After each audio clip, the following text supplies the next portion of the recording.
I'm here with a brand new video today with Ryan Hardie. Hope you will enjoy this week's interview and stay.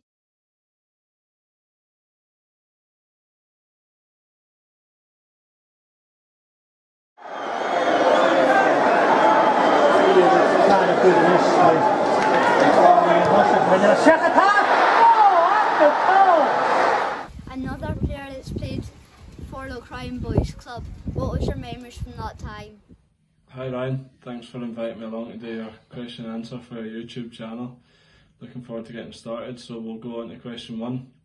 You've asked, you started your career off with the Crying Boys Club. What was your memories about your time playing with the club? I started off with Ryan when I was really young. I think I was 4, maybe just 5, and I actually started in goals. But I soon realised that I wasn't meant to be a goalkeeper. I always liked scoring the goals and stuff, so I quickly moved outfield. Some of the memories would be just getting the opportunity to travel everywhere. We're always, every second week, would either be down to Dumfries to play Heston or Locker, or we'd be up the road towards Ayr or something similar to play in tournaments up there. So no, it's just about having fun when you're young, getting to travel to places with your friends and getting a lot of games of football. After playing youth football for Snort and Girvan, how did it feel signing for Rangers? Question 2. After playing youth football with Snort and Girvan, you moved to Rangers. How did it feel signing with them? As you mentioned in the question, after Ryan, I went to Girvan and I played there for a couple of years. We played in all the tournaments up the road, and then I got the opportunity to sign for Snort at pro youth level. I think I was 11 and I was going to be playing with the under 14, so I liked the idea of the challenge.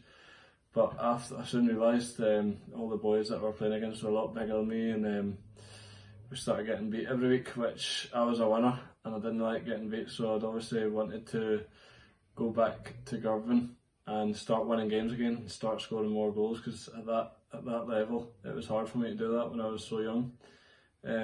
I then signed for Girvan again and we played in all the tournaments up the Roselle, the Land of Burns, etc. The tournaments that you play in.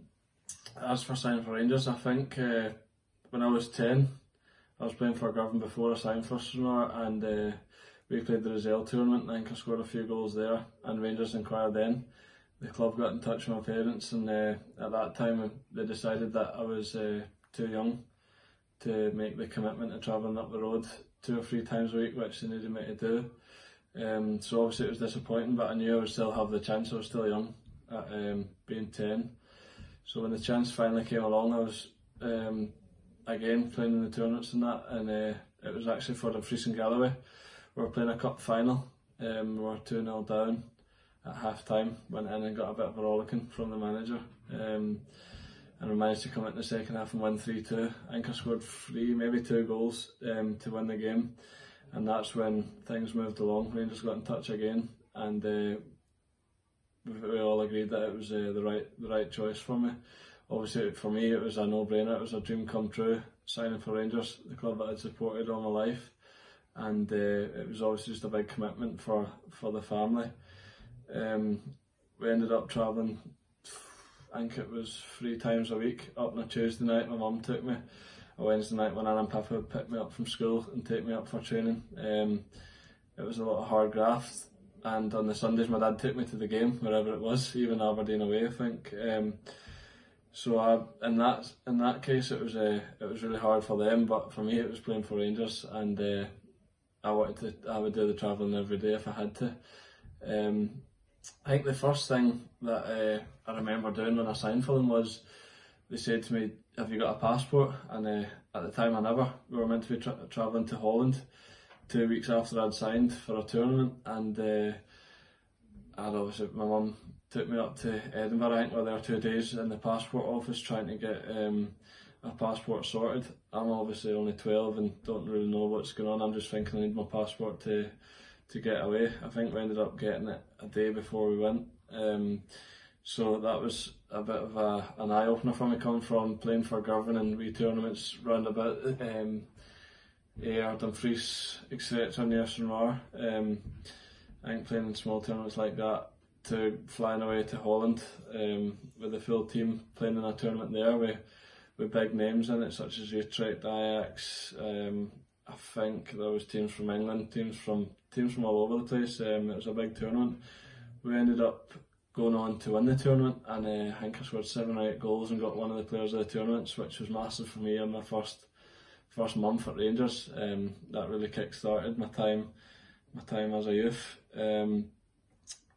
Other things that stood out when I was still in the youth academy was, the biggest one was the youth cup final, Glasgow Cup final. It was an under-17 tournament where we played Celtic in it, and I don't think there'd have been an Old Firm for a couple of seasons, so the fans really came out in numbers. I think there was over 10,000, 12,000 at the game, and there was fireworks there was flares and that going off, and we were walking out at 16 years old thinking, oh my god, this is incredible. We managed to win the game. I think I got one goal and set up a couple, and I think that was really the main thing that I remember being at the Rangers Youth Academy, was the standout moment for me.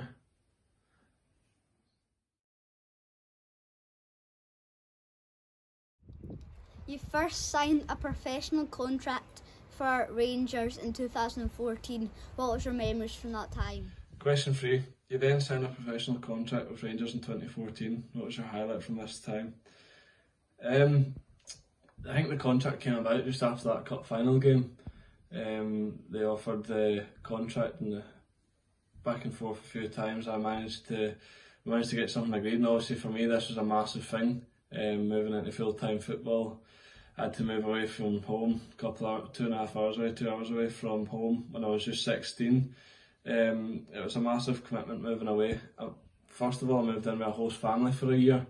They looked after me. It was just round the corner from the training ground at Murray Park. I had to go around every day for training from there. It was made it a bit easier, but I think I moved into my own flat when I was 17, so it was a big thing moving away so early when I was just 17. I think the one thing I did remember doing was, even though I was full time, I was off a Wednesday and I had to travel back to Stranraer for 1 day a week doing school. I can't remember, I think I'd done maths or something at the school, which was not my strongest subject, so I don't think it lasted very long coming home. But when I signed, highlights for when I signed was my debut. I made my debut when I was maybe just turned 17 away to Falkirk, and then the same season I got my first start away to Dumbarton. I managed to score 2 goals on my debut for Rangers, which was definitely the dream come true, scoring for Rangers, and wearing that shirt, scoring the goals was a massive thing for me. It's always what I wanted to do from when I was a kid. Obviously I scored all the goals in the youth set up, but scoring for the first team was the dream. I think the next best thing to that was playing at Ibrox. I played the week after I started at Ibrox in front of 50,000. I think walking out the tunnels just surreal. All the fans in the stadium, walking out to Simply the Best. It's just something as a kid you dream of doing, and I was lucky enough to have managed to do that, and I would never change that for anything.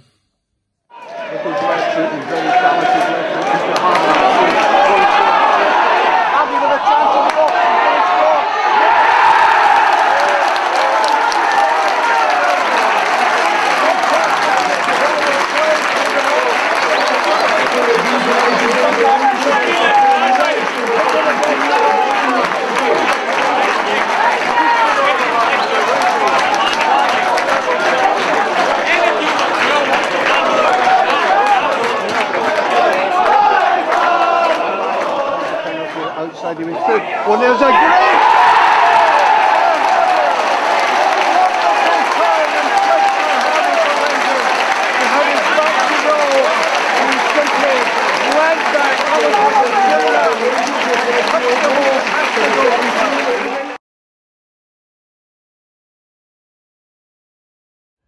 You are known for 4 different clubs and you scored for all of them. What was your memories when you're on loan? Question 4. You're asking about how my loans went from Rangers. I went on to 4 different clubs and I scored at every one. What was your memories? I think the big thing was for me, after I'd been playing for Rangers, I spent the next half of the start of the season being on the bench and coming on for the odd 15 minutes of that, but as I'd had the sniff of first team football, I thought going on loan was a big opportunity for me to show that I was able to do it in the men's game. I was still just young, I think I was still 17 when I first went to Rafe. I absolutely loved it there. I was playing football every Saturday, which is what I wanted to do. It was a big factor in doing that. I scored a lot of goals. The fans were something different to what I was used to playing youth football, where it was in front of, say, 50 or 100 people, their parents, to playing in front of fans that pay their money every week to come and watch. It's a big pressure on you, and to be fair, it's a pressure that I love. It's a thing as a footballer that you love doing, is making all the fans happy, and obviously being a striker, scoring the goals, it really helps. I think the first loan I was on at Rafe, I managed to score my first and only so far professional hat-trick. It was against St Mirren. I just remember scoring the 3 goals, and it was just before my 18th birthday. So it was that was a big moment in my loan seasons. After that, I went to St Mirren, which was the other side of the coin. I went there and didn't have such a good time. I never got off to a good start. I think I ended up scoring 4 goals in half of a season, which is not too bad, to be fair, but I never played the amount of games that I wanted to play, and I never scored nowhere near as many goals as I should have for the club. Obviously, it's the other side of the fans, where they're all good for you when you're doing well, and when you're not doing so well, everything goes against you, the fans are against you, and you start getting boos and thingy. But to be fair, I think it was a big part of learning. I think I needed that. Obviously didn't know what I do well, but I think I needed it because it helped me. From then on, I went back to Rafe, and again, I done really well, scored 7 goals, but it felt really different that season because we ended up getting relegated. I think we got beaten Pens in the last game of the season, which we were winning twice. That was obviously not a good time. It was hard. I think I missed a pen in the shootout, which really hurt me that night. But after that, the next season, I think I started the season at Rangers and then went on loan to Livingston. It was again, we got a promotion at it, so it was one of the best loans I've been on. We started off good for them, scored 7 or 8 goals, got a Player of the Month award in my first season there, scored a few goals, and then unfortunately the game before the playoff against Dundee United away, I got injured. I done something on my ankle, I can't remember what it was. I was out for 5 or 6 months, so that was a big downer, but obviously I still got to go and watch the games after I had my operation with a big shoe on. I managed to get to the playoff final, and I was on the pitch on my crutches, believe it or not, dancing about. I never missed it. I made sure I never missed it, so that was a big positive for one of my loans. And then once my injury healed, I had already agreed to go on loan there next season to play in the Premiership.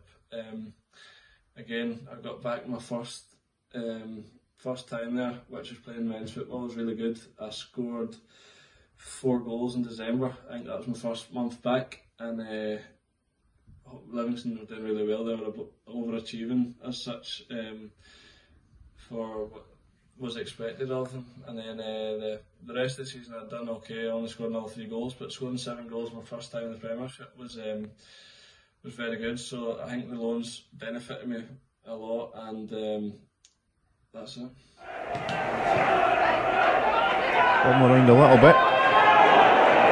But Clarkin here has found Hardie! And 2 minutes 58 seconds in the clock. And it's up long now, and guess who it is? It's Ryan Hardie in the chase controls. Hardie! It's a wonderful finish, his second of the game. And I think he's caught some in 24 hours early, cut him open like a Sunday. Oh, it's a good one too. It's Hardie tossing the way, still going. Hardie! 2 in 2 minutes for him, and 3 in the game. It's 4-1 Raith Rovers. They're running riot now. 55 minutes on the clock.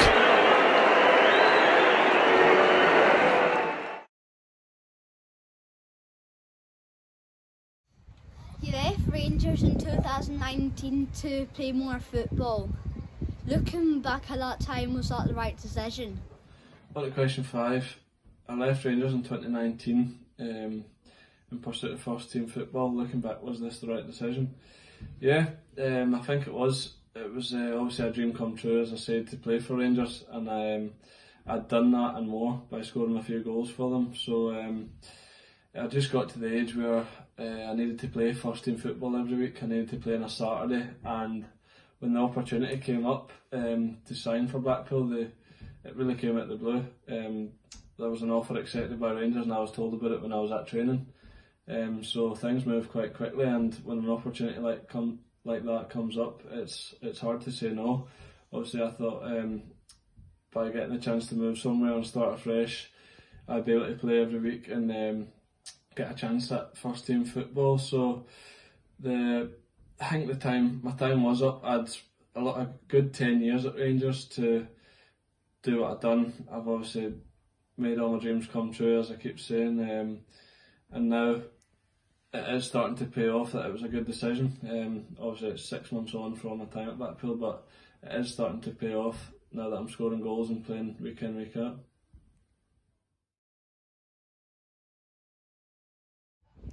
You signed for Blackpool before being loaned to Plymouth. Before lockdown you were on fire. Were you disappointed that the season ended? Question 6. I signed for Blackpool before being loaned out to Plymouth and was on fire before the season finished. Was I disappointed when it finished? Yeah, I've signed for Blackpool.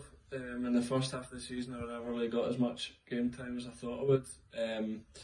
So when December came, I spoke to my agent, and he was kind of saying that he would speak to Blackpool and see what was happening if I was able to go on loan and get some football. So it was actually playing for the reserves, Blackpool reserves, one game down at Fleetwood, and the Plymouth manager was there. My agent never told me that.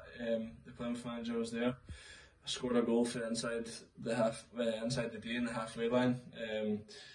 So a halfway line goal and a wee back heel to score 2 goals. I think it finished 3 each, but that must have made a good impression on the Plymouth manager. As it came about a couple of weeks later, the offer was there for me to go down. Obviously, it's a massive club, and the opportunity, I think they're sitting 7th for a sign, so they're a couple of points off the playoff spots, and the automatic promotions a bit further up.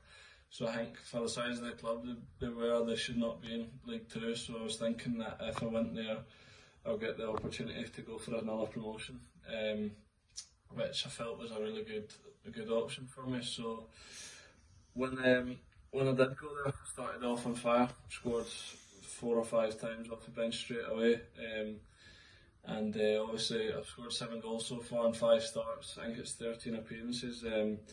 Really enjoyed it. The fans turned out in numbers every week. I think there's 12 to 15,000 at every game we played. Even away games, they travelled everywhere, and it's so far away. They travelled 4 or 5 hours, 6 hours during midweek away games and stuff like that. So there was other things as well that I think my granny's been made Twitter famous and Facebook famous by the Argyle media team. I think she's she's my #1 fan or something, they call her. So they obviously love her. And the other things was I disappointed with how the season's finished? Well, I think it's not actually been confirmed yet what's happened with the season. But I see it being suggested that it's been finished and Plymouth will get promoted in automatic spots and stuff like that, but we just need to wait and see what happens. Obviously there's more important things in football right now, we're all missing it, but we just need to wait and see what the outcome from the EFL and from the FA is, and see what happens with the league. Hi everyone, so big news is that Ryan Hardie has scored. He's through again! He's through again!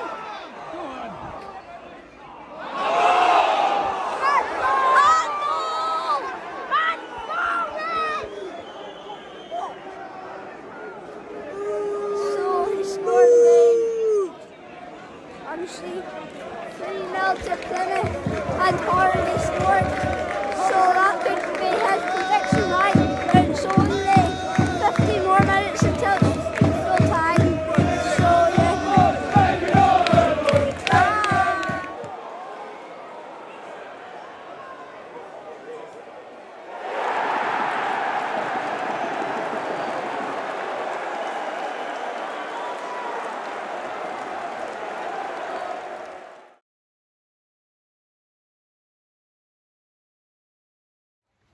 I went and watched you play your debut for Plymouth at Carlisle. Do you remember your prediction to me? Question 7. You've asked if I remember the game versus Carlisle that you came down to watch, and I predicted the score for one of your YouTube videos before. Of course I did. We got off the bus. I'd only met the boys a couple of times. I trained the Friday and then got to the game on the Saturday. I never knew anything to do with the team or what we were going to play, but you asked me if I'd predict the score, and I obviously said to you that I thought it would be 3-0 and that I would come on and score the third goal to win 3-0, which is what happened. We were 2-0 up, I came on and then scored the third goal to make it 3-0, and it finished that way just like what I predicted. So some would say I'm a genius. If you're a genius, what is this week's lottery numbers? There you go. How are you enjoying your new team so far? I'm loving it. First day training yesterday and the first game of the day, but the weather could be a bit better. Right. What's out the score today? I'm hoping for a win, hopefully 3-0 and I get the last one. Good. Good luck. Good luck. You. Cheers, Ryan. Thank you. See you later. You represented Scotland at nearly every level. How did it feel representing your country? Number 8. You've said that I've represented Scotland at most levels and scored 9 goals. How does it feel representing your country? Well, I've seen you've wrote I've scored 9 goals, but I think I've scored a few more than that. But it must be 9 goals, meaning the European tournaments and such that get recorded. I must have just scored in the wee silly tournaments. But nah, it's a massive achievement playing for your country, and I've been lucky enough to do it from under 16. I think was my first game for the Victory Shield games, and then I've played at the Euros, the under 17 Euros, the under 19 Euros, and the 21s Championship. So I think I've scored at every level in them tournaments. It's obviously a massive achievement playing for your country at them levels, but obviously the ultimate goal is to play for the full squad. It's Hardie for Scotland. It's 1-1. Scotland score late on, and there is still time potentially for a winner. What is your football ambition? Number 9. What's your footballing ambition?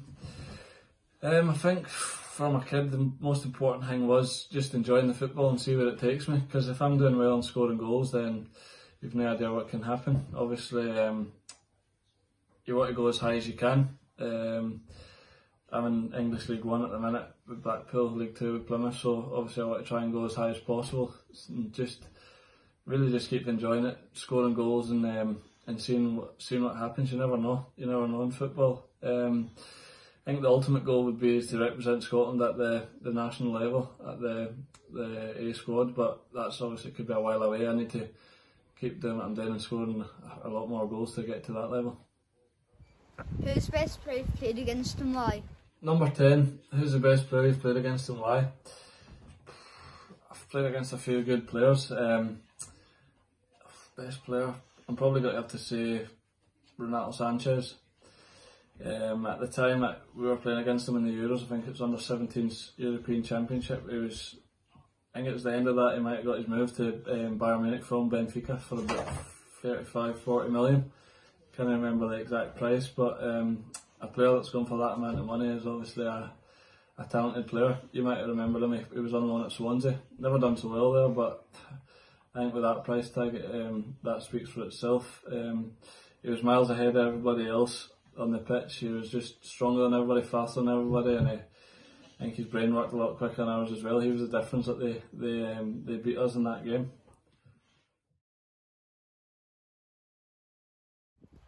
What's the best 1 to 11 players you've played with? Number 11 is the best 1 to 11 that I've played with. I'm going to play a basic 4-4-2, so that includes 2 strikers. In goals I would go Liam Kelly. I played with him through all the youth at Rangers, and I managed to play a few games with him when I was at Livingston, and obviously he helped Livingston go from League 1 to the Championship, and then he's got his move now into the Championship playing with QPR. That obviously shows that he's a very, very good goalkeeper. Right back, I'm going to go with Tavernier. Obviously he's a captain of Rangers now. He came when I was in and about the squads, so he's the captain of Rangers. He's played for 4 or 5 years there now, and he's really established himself as a good player. Centre halves would need to be Halkett and Tilt. Halkett's played down through the youth age groups at Rangers again, and then I played him at Livy for 2 seasons, which I think he made Player of the Year twice. I think he levelled my goal scoring both years as well as a centre half, so that was unbelievable. Other centre half would be Curtis Tilt, played down at Blackpool. He's one of the fastest centre halves I've ever came up against in training, and obviously he was in my team. His recoveries were very good. Left back, I'm going Lee Wallace. I don't think there could be anybody else that could challenge him for that position, to be honest. He was on and off the pitch one of the biggest influences for me, and on the pitch he was just a machine going forward and defending. The midfield, I would go on the right, I'd go Barry Mackay. He had an unbelievable technique, and he was one of the fastest players I've ever seen. He could cross it into the box, he could shoot through outside the box. He was very good. In the centre of the park, I'm going for one of my best mates, Jordan Thompson. I think if I didn't put him in there, he'd be unhappy. He naturally gifted left foot. He used to set me up for all my goals, so I need to pay him back by sticking him in here. And the other midfielder would be Nico Cranshaw. He came to Rangers when I was there as well, and the talent and the technique he had was second to none. What he could do with a ball was just miles ahead of everybody else I've seen, and miles ahead of everybody that I've played with. So that's the dog taking a drink here. But now left mid, I'll go with George Cooper, a boy that I've just been playing with recently at Plymouth. He's been playing left wing back a bit there, but even playing wing back, he's managed to get so many assists this season. He puts the ball in the places that you want it as a striker, and that's the thing you always look for in a winger. Up top, I'll go Kenny Miller. The career he had speaks for itself. He's made so many appearances for Scotland. He's done so much for Rangers. And just every team he's played for, he's been the standout player. Learned a lot from playing with him, and learned a lot from being with him in the changing room and stuff. He was a great guy to learn with. And the other striker would need to be myself, obviously, because I need to be there having the best finisher you've ever seen.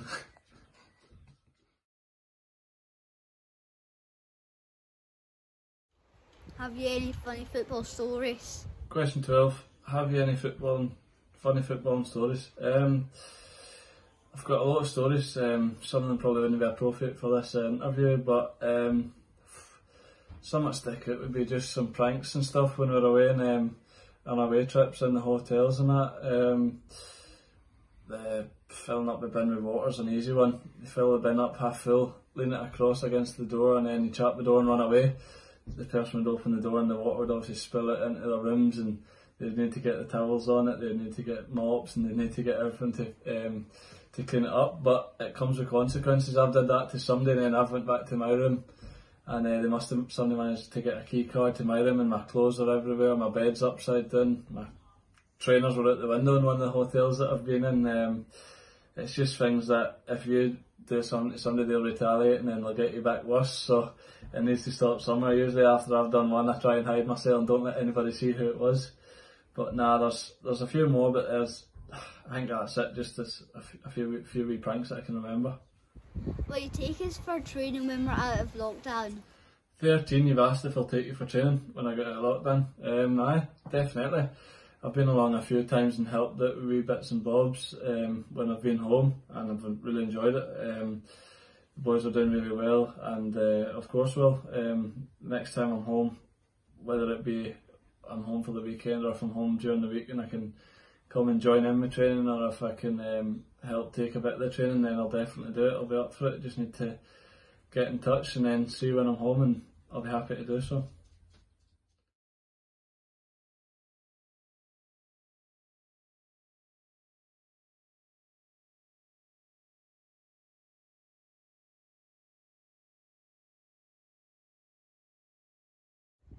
Thanks Ryan for this week's interview. Remember, if you want any Fortnite lessons, you know where I am. Everybody remember to like, subscribe and share, and hit the bell symbol so you never miss a brand new video. I want 100 subscribers by the end of this week. Thank you, bye.